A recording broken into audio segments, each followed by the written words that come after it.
ऋषीमुनी त्याच्याखाली तपश्चर्या करायला लागले. आज जोपर्यंत ज्यांना प्रचिती आली ती झाडाखाली आली, हे तर मान्य आहे की नाही. त्यामुळं त्याच्यामध्ये चिटिंग असू नये हा मुद्दा आहे आपला ना.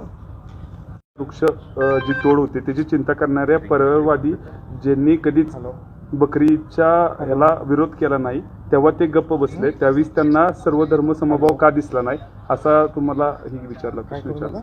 मला नाही, त्यांनी सोशल मीडियावर विचारलं. मला असल्या गोष्टींना उत्तर द्यायचं नाही आहे. माझं काही त्याचा संबंध नाही.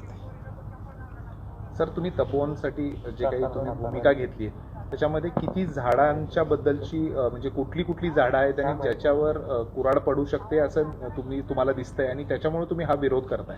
काय देशी विदेशी हा मुद्दा जास्त काढता कामा नये. मोनोटोनी हा मुद्दा असतो.